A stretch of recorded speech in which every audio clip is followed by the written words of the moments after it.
Hey guys, welcome back. Wanted to continue our video that we started last week when we were talking just about the Fellowship Block PC format and some of the buffs that the PC has done through virtual cards, as well as some of the balancing they've done through some errata. So this week we're going to finish off the other half of that deck, which is the Sauron Orc Wounding. So I'm excited to show this to you guys. I think this is a deck I loved in Fellowship Block, but it wasn't quite there. It just needed a little bit of help. So showing you first off here, one of the key cards that the Players Committee did bring to help this strategy is just an additional good tracker. So you may remember some of the with this Sauron Orc Wounding deck, having trackers is critical. We'll talk about that a little bit later, but just to kind of show you the minions first. This is a virtual minion, and it's an additional tracker that's quite good. Just, you know, reasonable statistics, and then if there is an exhausted companion, this minion is an archer, and it's pretty easy to get exhausted companions in this deck because you're really wounding things up.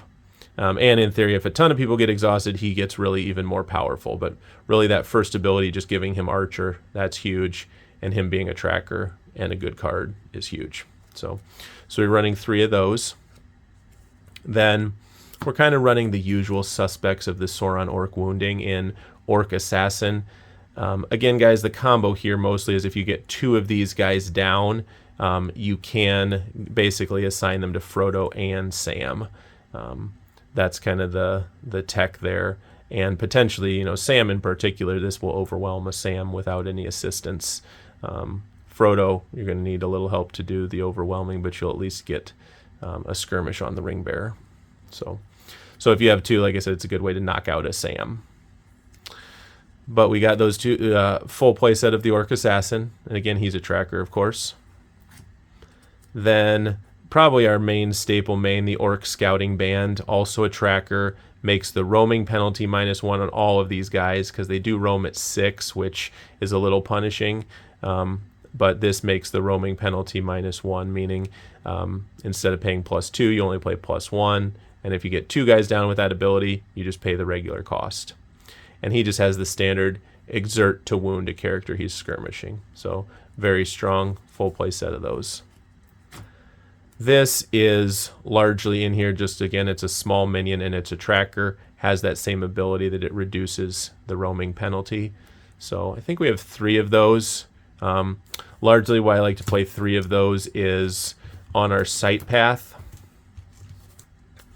There is one that says for site 9, play up to 3 trackers from your discard pile. So that can be fantastic to use with the Orc Ambushers, because obviously they're not going to be roaming at 9, and for 3 cost, you just pull 3 minions out of the discard pile. So that's my usual target for that. Tower Assassin, just to control the allies in this format. There are quite a few. And Kea, again, just to control, keep the Fellowship from going big. You want to make sure that they're scared to go up to 6 companions, because you want to keep them on a small number of companions to make your wounding more impactful. So we've got a couple of those. Then this is really the centerpiece of the deck, is the Orc Bowman. And so these are conditions that sit on the table, and they just add 1 to the minion archery total. So it really adds up. It looks, you know, if you haven't played this deck, individual on its face, one of these cards seems okay, but when you get them in multiples, it's just hugely punishing, because it's just multiple wounds every single time the Fellowship moves, and you have that archery phase. Obviously, the one thing to watch for this deck is it is weak against Sleep Carriage Dress, the one that wipes out all the conditions. So watch out for that. That's one of the reasons why this deck has some struggles in the Fellowship format, because Gandalf playing that card is somewhat prevalent. So again, full play set of the Bowman. Then this is the other key card, just to keep the wounds flowing, is exert a tracker, 0 cost condition. Each time the Fellowship moves, the Free People's player must exert a companion. So again, your opponent gets to choose which one they're exerting, but this just really piles up. And you play a full 4, you get as many of these as possible. So that's why a Sleep Care Address is punishing, because in theory you could have up to 8 conditions on the table between these 2, and having to start over after getting hit with that is painful. Verily I Come. This is just an anti-card draw mechanism, and you'll see this also will synergize with one of the PC cards. So it basically says each time the Free People's player draws a card during the Fellowship phase, you add a burden. So that makes them really think twice about doing a lot of card draw. And if they do, you get burdens, which will be helpful for something else here, which is the Gaze of the Eye. So this is the key virtual card that was printed for this, probably even more critical than that Orc Ambusher that we looked at. And that is, as I mentioned, having your conditions removed in this deck is just punishing. This helps prevent that. So you'll see this itself is a condition, but it says if your Sauron Orc condition is about to be discarded, remove a burden to prevent this.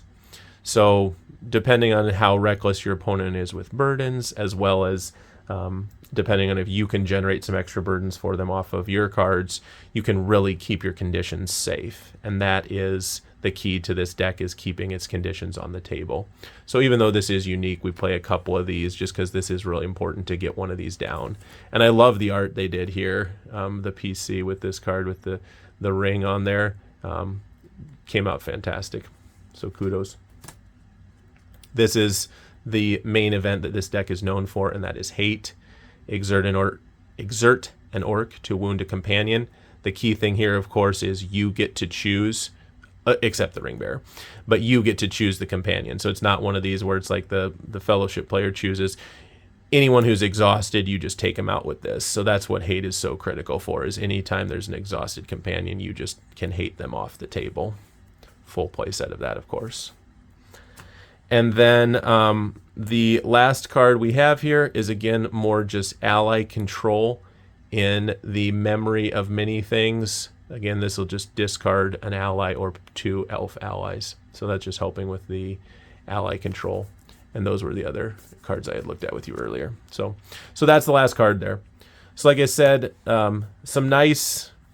It's a really good example of how the PC just created 2 cards for that deck, and it really pushes it over the top from being what I would say is, tier 2 or tier 1.5 is where it started, and now it's, it's solidly tier 1. Maybe still not the best, but I'd say it's up to tier 1, maybe the lower part of tier 1, but it definitely becomes a tier 1 deck with those boosts, in my opinion. So check that out on GEMP, put it together and play it. And if you're like me and you like to play in real life, just print yourself a few cards. Pretty easy to do on the PC website. Print out a couple V-slips and you're good to go. So let me just run that site path for you again so you can see some of the special synergies. We've got, again, this is Hobbits exerting. This helps too, because again, it's Gimli or 2 other companions must exert, so that gives you exertions, and synergizes well with the dwarf part of this deck, obviously too. And then this one was the one that the PC created to help this deck. Wound each unwounded character. So that's pretty punishing. That will literally, if it's a 5 companion fellowship, that'll give you 5 wounds. Well, I shouldn't say that. It's only the unwounded characters. That just makes sure that if they're trying to keep anyone really healthy and not wounded, they're going to get wounded. So may not be as good as what I was saying, since it is. I was missing that part about unwounded. But what this does is it makes sure every character has at least 1 wound. That's a good way to describe it. And Anduin Banks, again, great if the Fellowship tries to go big. You just start punishing them. They go to up to 6 companions. Obviously, Ankea can punish them at that point, but they go up to 6 companions. You just add 4 to the minion archery total. It's absurd.